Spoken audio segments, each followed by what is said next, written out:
Thank you. Praise Lord. Hallelujah. దేవునికి మహిమ కలుగును గాక.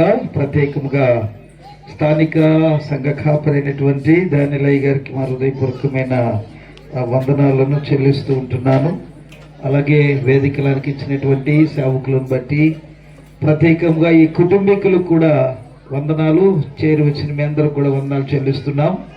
ఎందుకంటే ఇప్పటికే చాలా సమయము అయినది కనుక ఈ సమయంలో ఎక్కువసేపు చెప్పడం కూడా మంచిది కాదు. నాకు సమయం అంటే సమయ పాలన అంటే కూడా చాలా నాకు అది క్రమమే. మన దేశ క్యాంప్లో ఈ టైంకి భోజనం స్టార్ట్ అయింది మన అక్కులేంటిగా. మేము రైట్ టైం ప్రారంభిస్తే రైట్ టైం ముగించేస్తాం. అలాగే మరి అయ్యగారు వచ్చానని కాసేపు నేను మాట్లాడడం జరుగుతుంది, కానీ లేకపోతే కానిద్దరు అక్కడ కూడా ముగించుకొని ఇక్కడికి రావడం జరిగింది. ఏదేమైనా చక్కటి మాటలు ఇందాక మనం విన్నాం. ఆ మాటలు బట్టి దేవునికి స్తోత్రం కలుగును గాక. పరిశుద్ధ లేఖన భాగంలో నుంచి ఒక్క మాట చదువుకుందాం. దేవుని వాక్యంలో మొదటి దినవృత్తాంతాల పుస్తకంలో 17వ అధ్యాయము 16 మరి 17 వచనాలని ఎవరైనా కానీ చదివితే కొంచెం బాగుంటుంది అనుకుంటున్నాను నేను. మొదటి దినవృత్తాంతాల పుస్తకము 17వ అధ్యాయం 16 మరి 17 వచనాలు. రాజైన దావీదు వచ్చి యెహోవా సన్నిధిని కూర్చుండి ఇలాగ మనవి చేసెను, దేవా యెహోవా, నీవు నన్ను ఇంత హెచ్చు స్థితిలోనికి తెచ్చుటకు నేను ఎంతటి వాడను? నా ఇల్లు ఏ మాత్రపుది? దేవా, ఇది నీ దృష్టికి స్వల్ప విషయమే.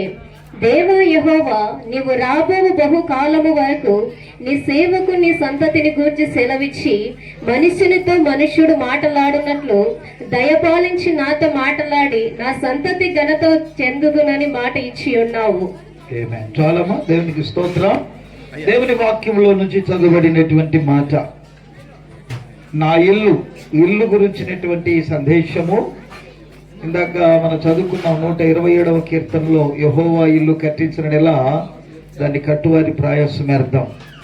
ఘనహీనులైనటువంటి మనలను దేవుడు ఘనవంతులుగా చేయటానికి గల కారణాలు లేఖన భాగాల్లో మనం చూస్తున్నట్లయితే, దావీదు ఒక చక్రవర్తి లేదా రాజుగా ఉన్నప్పటికీ కూడా అతను తెలియజేస్తున్న మాట ఏంటంటే, నేను ఇంతగా హెచ్చించుటకు నా ఇల్లు ఏ పాటిది. నిజంగా ఈ రోజుల్లో దేవుని బిడ్డలారా, ఈ కృతజ్ఞత అనేటువంటి భావము దేవుడు హెచ్చించే కొలది. కొన్నిసార్లు అప్పుడప్పుడు ఒక ఉదాహరణ వింటుంటాం, ఎదిగిన కొలది ఒదిగి ఉండాలని. అట్లాగనే దేవుడు మనకి హెచ్చించిన కొలది ఎంతగా మనం దేవుని దృష్టిలో ఇంకా అంటే ఇలాగ కృతజ్ఞత భావము కలిగిన వారమై, నేను ఎంతగా హెచ్చించుటకు నేను ఏ పాటి వాడినయ్యా అయ్యా అని ఒక్కసారి భక్తుడైనటువంటి దావీదులాగా మనం పరిశీలన చేసుకుంటే, లేఖనాలు బోధిస్తున్నాయి ఏమిటంటే, తన్ను తగ్గించుకున్న వాడిని దేవుడు హెచ్చిస్తాడని బైబిల్లో ఉంది. దేవునికి స్తోత్రం చెప్పండి. హల్లెలూయా. మనం ఎప్పుడైతే దేవుని దృష్టిలో మనము హెచ్చించుకోవడానికి ప్రయత్నం చేశామా, మనకు నష్టం కలుగుతుంది. కానీ తగ్గించుకోవటంలో ఉండేటువంటి మేలు చాలా దీవెనకరమైంది. అందుకే అతన్ని తర్వాత అతని కుటుంబాన్ని ఈ రోజున దేవుని సన్నిధిలో అతను అంటాడు, ఏ పాటిది, అతడు దృష్టిలో అది ఏ పాటిది అని ఆయన తెలియజేస్తాడు. అలాగే 2వ సమూయేలు పుస్తకంలో కూడా దావీదు రాజు ఒక మాటలంటాడు. 7వ అధ్యాయము 18వ వచనములో ఇలాగ రాస్తున్నాడు ఆ మాట. దావీదు రాజు లోపల ప్రవేశించి యెహోవా సన్నిధిని కూర్చుండి ఇలాగ మనవి చేసెను, నా ప్రభువా యెహోవా, ఇంతగా నీవు నన్ను హెచ్చించుటకు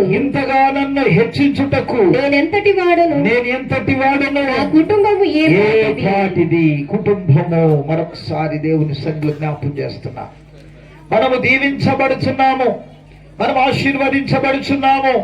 మన పరిస్థితులను దేవుడు ఉన్నతమైన స్థితికి, అందుకే దేవుని వాక్యంలో రాయబడి ఉంది, దీనులను దరిద్రులను పెంట కొప్ప నుండి ఆయన పైకి లేపువాడు అని.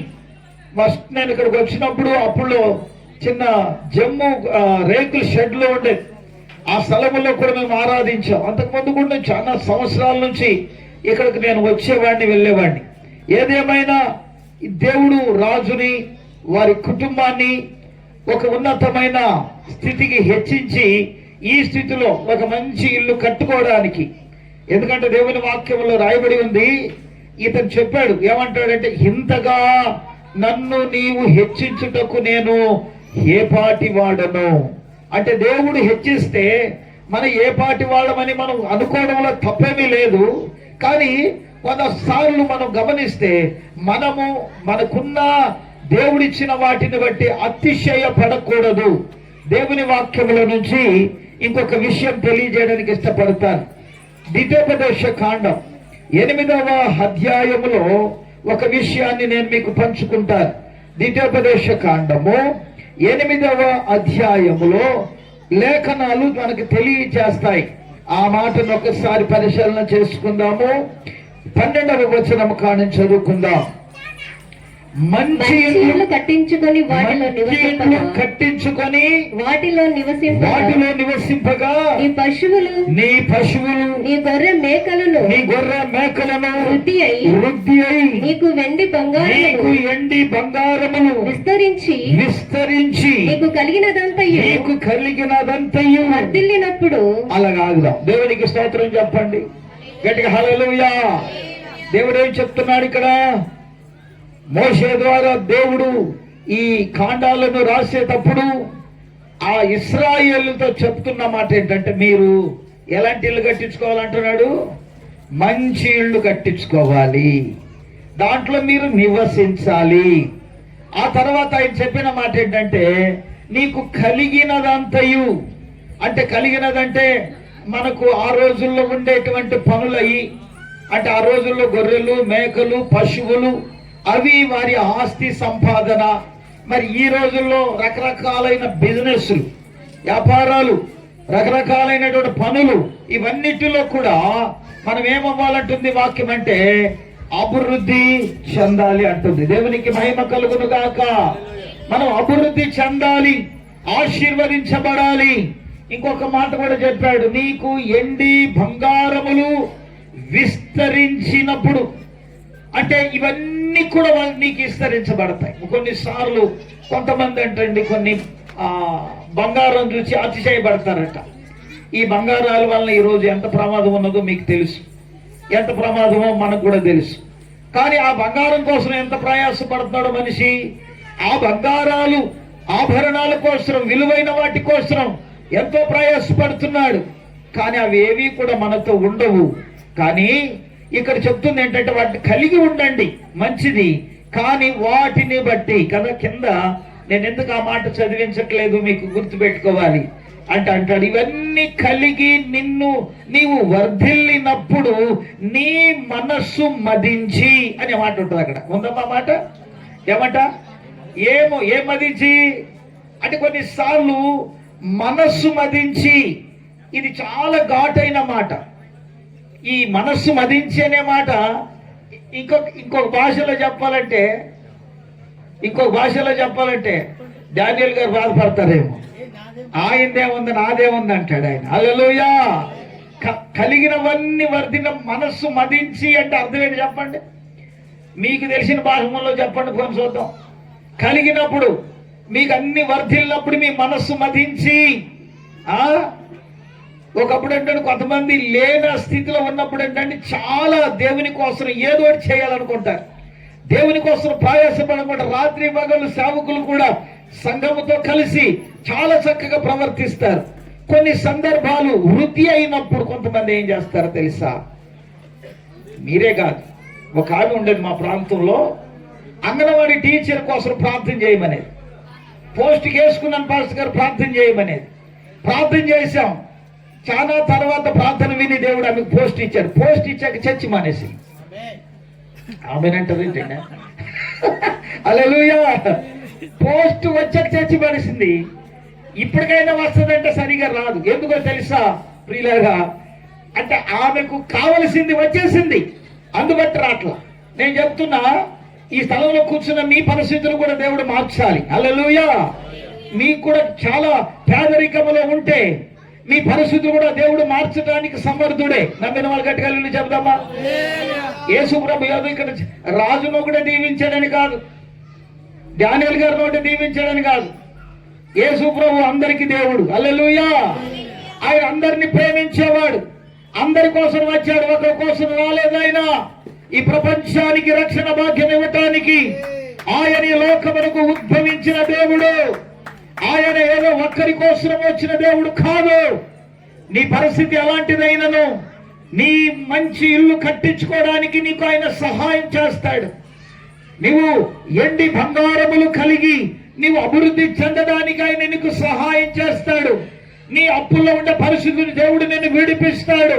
నీకు ఆత్మకు రక్షణ కలిగించి భూమి మీద ఆశీర్వదించడమే కాదు, పరలోకములో తన రాజ్యములో నిన్ను కూర్చుండబెట్టుకుంటాడు. అందుకోసమే యేసయ్య మనలను రక్షించడానికి ఈ లోకానికి వచ్చాడు. అయితే ఇక్కడ ఒక మాట, ఇవన్నీ కలిగినప్పుడు అంటే అందరూ బాగా అర్థం చేసుకోండి. చాలా మంది కలిగినప్పుడు వాళ్ళు ఎలా ఉంటారు అనేది మీకు అర్థం కావాలని నేను ఈ మాట చెప్తున్నాను. కలిగిన కొలది మనము ఆశీర్వాదాలకు వారసులం అవుతాము. అయితే ఆశీర్వాదాలను కలిగిన మనము దేవునికి అన్నడు దూరం కాకూడదు. మీరు దీవించబడాలా, మీరు ఆశీర్వదించబడాలా, మీకు మేలు కలగాలా, మీకు స్వస్థతలు కలగాలా, మీ పరిస్థితులు మారాలా, రండి యేసయ్య మాట వినడానికి ఆయన సన్నిధికి. హల్లెలూయా. మీరు ఎవరైనా పర్వాలేదు, వాళ్ళే వెళ్ళాలేమో, నేను వెళ్ళకూడదేమో అనుకుంటారు కొంతమంది. లేదు లేదు, యేసయ్యకి అందరూ కావాలా. ఆమేన్. అందరినీ కూడా ఆయన అంటాడు, ప్రయాసపడి భారము మోయుచున్న సమస్త జనులారా నా యొద్దకు రండి, నేను మీకు విశ్రాంతిని అనగా సమాధానమును శాంతిని కలుగజేస్తాను అని ఆయన శిలువలో 2 చేతులు చాపి మనలను ఆహ్వానిస్తూ ఉన్నాడు. కొంతమందికి ఇలాంటి మాటలు వినపడం. ఈ ఫంక్షన్లకు వచ్చే జబ్బు ఏంటంటే అందరూ బాగానే వస్తారు, ఈ వాక్యాన్ని వినరు. ఆ పక్కలతో వాళ్ళు ఏ బట్టలు కట్టుకున్నారు, ఆ చెవులను ఏం తగిలించుకున్నారు, మెళ్ళ ఏం తగిలించుకున్నారు, ఈ ఆలోచన. మీరు మంచోళ్ళు, శంకర్ సింగ్ క్యాంప్ వాళ్ళు అందరూ కొన్ని చోట్ల ఇలా ఉంటారని చెబుతాం సుమా, మీరందరూ మంచోళ్ళే. హల్లెలూయా. కొన్ని ప్రాంతాల్లో మన పని, ఈ పాస్టర్లు ఏమో ఈయన చెప్తుంటారు, వాళ్ళ పని వాళ్ళది, మా పని వాళ్ళేదే చెప్పుకొని పోతారు. ఎక్కడో దేశకంలో వచ్చిన ఆయన మాకేం పని, డానియేలు గారు చెప్తే ఏంటం కానీ అనుకునే వాళ్ళు ఉండొచ్చు కదా. హల్లెలూయా. నేను ఒక మాట చెప్తా వినండి, మీరు వచ్చి ఇక్కడ కూర్చోవడం ద్వారా కూడా మాకు దీవెన అన్నాడు. ఒకసారి హల్లెలూయా చెప్తారా? రాజు మనల్ని ఇల్లు ఓపెనింగ్ కి, బర్త్డే, ఇంకా ఏమీ ఉంది కదా, బర్త్డే ఉంది, ఇల్లు ఓపెనింగ్ ఉంది, క్రిస్టమస్ ఉంది, హ్యాపీ న్యూ ఇయర్ ఉంది, ఇవన్నీ కలిపి కొట్టేసాడంటే ఒకేసారి ఒక దెబ్బతో. ఓ అంటాడు. నేను మొన్న ఫోన్ చేసి, అయ్యారు మొత్తం కలిపి పెట్టాడు అయ్యారు. ఇల్లు ఓపెనింగ్ అంట, తర్వాత బర్త్డే, ఆ తర్వాత క్రిస్టమస్, ఆ తర్వాత న్యూ ఇయర్, ఇవన్నీ కలిపి ఈ కూటాన్ని పెట్టాడు. నిజంగా చెప్తున్నా, ఇల్లు ఓపెనింగ్ వచ్చిన దేవునికి స్తోత్రం, బర్త్డేకి వచ్చిన దేవునికి స్తోత్రం, క్రిస్మస్ సందర్భం వచ్చిన దేవునికి స్తోత్రం. న్యూ ఇయర్ లో ప్రవేశించబోతున్న మీకు దేవుడు గొప్ప ఆశీర్వాదములు ఈ కూటమి ద్వారా మెండుగా అనుగ్రహించాలన్న వాళ్ళు గట్టిగా సభలు కొట్టి దేవుని పెడతామా? గట్టిగా హల్లెలూయా. ప్రభునందు ప్రియులారా, కలిగిన మన జీవితాలు దేవుడు ఆపేవాడు కాదు, వృద్ధిలోకి తీసుకొచ్చేవాడు. మనము మన స్థితి మారడానికి, మన పరిస్థితి మారడానికి ఎవరో వస్తారని చూడకండి, ఆల్రెడీ వచ్చాడు యేసయ్య. హల్లెలూయా. ఆల్రెడీ వచ్చాడు.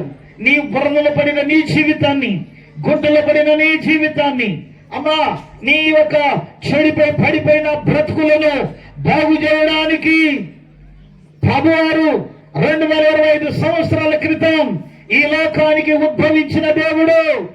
అందుకే మీరు మంచి ఇండ్లు కట్టించుకొని వాటిలో చక్కగా నివసించి వాటిలో మీరు మంచి దర్శనాలు, కలలు కంటూ ప్రభు దగ్గర మీ జీవితాలను సమర్పించుకొని, కొన్నిసార్లు మేము వెళ్ళినప్పుడు కొంతమంది వాళ్ళు బెడ్రూమ్ కడతారు, అట్లాగనే కిచెన్ రూమ్ కట్టుకుంటారు, హాలు అన్నీ ఉంటాయి.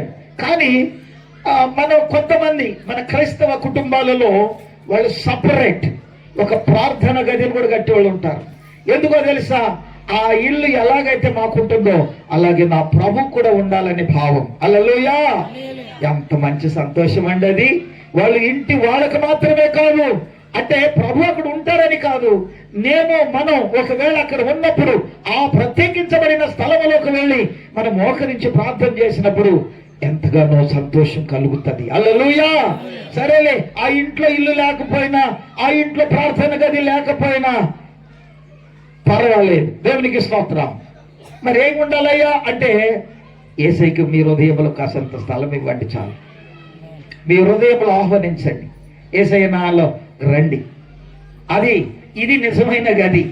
ఈ గదిలో ప్రభు కూర్చుంటే ఈ గదిలో నీకు శాంతి, ఈ గదిలో నీ హృదయంలో యేసు ప్రభు వస్తే నీకు సమాధానం, యేసు ప్రభు నీ హృదయంలోకి వస్తే నీకు విడుదల, నీకు స్వస్థత, నీకు ఆరోగ్యం ప్రభు ద్వారా నీకు లభించబడతాయి. ఈ కూటమిలో వచ్చినటువంటి మీ అందరికీ నేను చెప్పేది ఒకటే, మీరు దేవునిలో వర్ధిల్లండి, దేవుని నామములు బట్టి మీరు దీవించబడండి, దేవుని నామమును బట్టి ఆశీర్వదించబడండి, దేవుని నామమును బట్టి రక్షణలోకి రండి. అది ప్రభు ఆశిస్తున్నాడు. ఈ యొక్క మధ్యాహ్న కాల సమయంలో ఒక్కసారి లేచి నిలబడదాం. సమయ అభయము ఉన్నందువలన లేచి నిలబడదాం. అందరి కన్నులు మూసుకుందాం. ఒక్క నిమిషం. ప్రభువా, నా ఇంటిలో గది కట్టలేదయ్యా, నేను ప్రార్థన గది నేను కట్టలేదు. నా ఇంటిలో ప్రార్థన చేసుకుంటున్నానే కానీ ప్రార్థన గది అది లేకపోయినా నాకు పర్వాలేదేమో, కానీ నా హృదయంలోనే నీకు స్థలం ఇస్తాను. నా హృదయమే నీకు ప్రార్థన నిలయంగా మార్చుకుంటాను. నా హృదయములకు రండి అని మనపూర్వకంగా అందరి కన్నులు మూసి మీ స్వరాలను ఎత్తి ఒక్క నిమిషము మనం దేవునికి సమర్పణ చేసుకుందాం. ప్రభువా, నీకు స్తోత్రం. ఎవరైనా పర్వాలేదు, అందరి కన్నులు మూయండి. అయ్యా, ఇదిగో రోజు నాలోకి రెండయ్యా, మాలోకి రెండయ్యా, మా హృదయములోకి రెండయ్యా. మా హృదయం అనే గదిలో, మన హృదయం అనే గదిలో ఆయనను ఆహ్వానించుకుందాం, ఆయనను పిలుద్దాం. రండి ప్రభువా. అయ్యా, ఇదిగో ఆయన మనల్ని పిలుస్తున్నాడు. కానీ ఈరోజు ఎవరెవరు ఆయన యందు విశ్వాసం ఉంచి ఆయనను పిలవడానికి ఇష్టపడతారో వాళ్ళను దేవుడు తన బిడ్డలుగా చేసుకోవడానికి ఆయన సిద్ధముగా ఉన్నాడు. అందరు కన్నులు మూసి మీ స్వరాలను ఎత్తి, యేసయ్యా నాలోకి రాయా, యేసయ్యా నన్ను దర్శించయ్యా, నా కష్టాలు, నా కన్నీళ్లు తుడిచివేయ్యా, నాలో ఉండే బలహీనత, నన్ను కృంగదీసిన సమస్య నాలోంచి అది పారిపోవాలయ్యా, నాకున్న రుణ బాధలు తీర్చబడాలయ్యా, నా కన్నీరు తుడబడాలయ్యా, నా బాధలన్నీ నివారణ కావాలయ్యా. ఒకవేళ ఈ అనుభవముతో కాదు, నీ విశ్వాసముతో మాట్లాడిగితే ఈ కూటమి ద్వారా గొప్ప విజయం కుటుంబానికి చేరువచ్చిన మీకును దేవుడు ఇవ్వబోతున్నాడు. కన్నులు మూసుకొని యేసయ్యను ఆహ్వానిద్దామా. హల్లెలూయా, హల్లెలూయా, హల్లెలూయా, హల్లెలూయా, హల్లెలూయా. యేసయ్య నాకు కావాలి. యేసయ్య నా జీవితంలో నేను పొందుకోవాలనుకుంటున్నాను, నాకున్న కొడువులు తీర్చుకోవాలనుకుంటున్నాను, నా కన్నీళ్లు తొడవాలనుకుంటున్నాను, నా పరిస్థితులు మారాలనుకుంటున్నాను అనుకునే వాళ్ళు ఎవరైనా ఉన్నారా ఈ స్థలంలో? అమ్మా, నీకు మంచి ఇళ్ళు కావాలా? మీరు మంచి గృహములు కట్టుకోవాలి, మీరు కలిగిన వాటి అందు అభివృద్ధి చెందాలి, మీరు ఆశీర్వదించబడాలి, మీకున్న బలహీనతలు, మీ శరీర రోగముల నుండి విడుదల పొందాలి, మీ కొదువులన్నీ తీర్చబడి మీరందరూ ఆశీర్వాదకరంగా మార్చబడాలి. నాకు యేసయ్య కావాలి. అలాంటివన్నీ నేను పొందుకోవడానికి యేసయ్యలో ఉన్నాయి కాబట్టి నేను పొందుకోవడానికి సిద్ధంగా ఉన్నాను అనుకునే వాళ్ళు ఎవరైనా ఉన్నారా? అలాంటి వాళ్ళు మాత్రం మీ కుడి చెయ్యి పైకెత్తండి. మీ కొరకు నేను ప్రార్థన చేయబోతున్నాం. Thank you Lord, thank you Jesus. Yesayya మిమ్మల్ని దీవించును గాక, యేసయ్య మీ కుటుంబాలను ఆశీర్వదించును గాక, యేసయ్య మీ కన్నీళ్లు ప్రతి బాష్పబిందును ఆయన తుడిచివేయును గాక. నీకోసం 2025 సంవత్సరాల క్రితం ఈ లోకములో జన్మించిన నజరేయుడైన యేసు ప్రభు మీ జీవితాలకు ఆశీర్వాదాలను ఇప్పుడు రిలీజ్ చేయును గాక. అనేకమైన మేళ్ళు గాక. మీ కుటుంబంలో దేవుడు సమాధానం ఇవ్వను గాక. ఈ కూటమిలో మా దేవుడు గొప్పవాడని మరొక దినమున మనము చెప్పడానికి ఒక అవకాశము ఆ ప్రభు ఇవ్వబోతున్నాడు. కాబట్టి ఆయనకు మళ్ళీ మనం అప్పగించుకుందాం. చేతులెత్తిన బిడ్డల కొరకు మేము ప్రార్థన చేయబోతున్నాం. దేవుడు మీ కుటుంబాలను బహుగా దీవించి ఆశీర్వదించినట్లుగా సర్వాధికారి సర్వశక్తిమంతుడా జీవాధిపతి అయినటువంటి మా పరలోకపు దేవ, మీ వాక్యములో రాయబడి ఉంది, భక్తుడైన దావీదు అంటాడు, ఇంతగా నన్ను హెచ్చించుటకు అయ్యా నేను ఏ పాటి వాడను, అయ్యా నేను ఏ పాటి వాడను, నా కుటుంబం ఏ పాటిది అని ఆయన అడుగుతుంటే ఆయన ఎంత గొప్ప ప్రార్థనయ్యా, ఎంత గొప్ప విన్నపాలు తెలియజేశాడు ప్రభువా. ఈ రోజున అలాగే ద్వితీయోపదేశ కాండములో మీరు మంచి ఇళ్ళు కట్టించుకొని అభివృద్ధి పొందాలి అని చెప్పుచు కొన్ని హెచ్చరికలు చేశారు. ఒక్కవేళ నీ శ్రమల్లో నుండి నీ బాధల నుండి నిన్ను బయటికి రప్పించిన దేవుణ్ణి నీ మనస్సు మదించి ఆయనను మరచదవేమో అని మాట్లాడి ఉన్నారు. ఈ రోజు నా ప్రభు అంత మాత్రమే కాదు, మా కొరకు 2000 సంవత్సరాల క్రితం ఈ లోకానికి వచ్చి మానవులందరి కోసం సిలువలో బలి అయి ప్రాణం పెట్టి సమాధి చేయబడి తిరిగి లేచిన మృత్యుంజయుడు ఈ చేతులెత్తిన బిడ్డలందరి కుటుంబాలు దీవెనకరంగా మార్చబడాలి, రక్షణ భాగ్యము అనుగ్రహించబడాలి. అలాంటి కృప దయచేయండి. ఈ కూటమిని ఏర్పాటు చేసుకున్న రాజు వాళ్ళ కుటుంబం కొరకు మేము ప్రార్థిస్తున్నాము. రాజును అలాగే దేవిని అలాగే రాజు తల్లి గారిని అలాగే రాజుకి ఇచ్చిన సంతానమును అయ్యా ఈ నూతనమైన గృహము కొరకును అలాగే బర్త్డే చేసుకున్న బిడ్డ కొరకును ఈ న్యూ ఇయర్ క్రిస్టమస్ లో ఉన్న ప్రతి ఒక్కరిని మీ హస్తబిడ్డలకు తీసుకొస్తుండగా ఆశీర్వదించి బలపరచు. సమస్త ఘనత మహిమ ప్రభావములు మీకే చెల్లిస్తూ యేసున్నతమైన నామములో ప్రార్థించి వేడుకుంటున్నాము తండ్రి. గట్టిగా ఆమేన్ చెప్పండి. అలా కూర్చోండి, మిగతా పని డానియల్ గారు మీకు నడిపిస్తారు.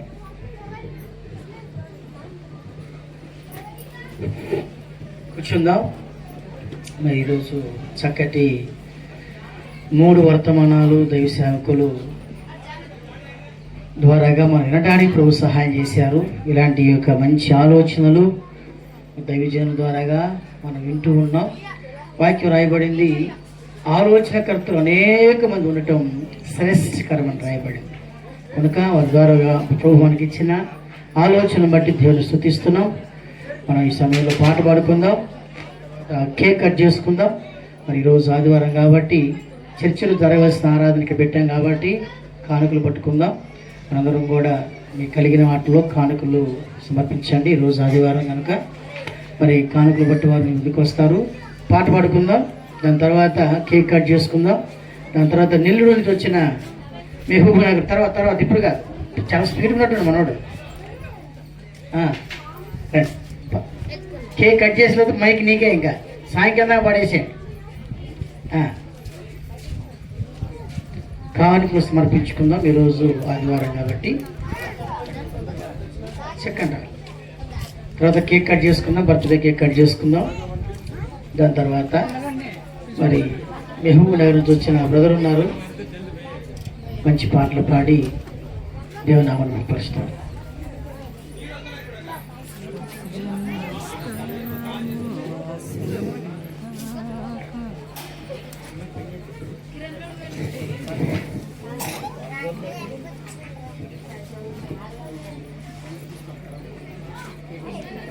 హల్లెలూయా.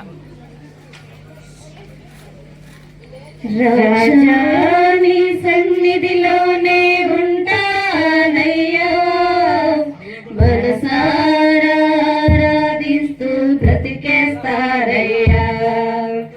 రాజా నీ సన్నిధిలోనే ఉంటానయ్యా, మనసారా ఆరాధిస్తూ బ్రతికేస్తారయ్యా. నేనుండాలేనయ్యా, నే బ్రతుకాలేనయ్యా, నేనుండాలేనయ్యా, నే బ్రతుకాలేనయ్యా. నీవే లేకుండా నేనుండాలేనయ్యా, నీ తోడే లేకుండా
హల్లెలూయా.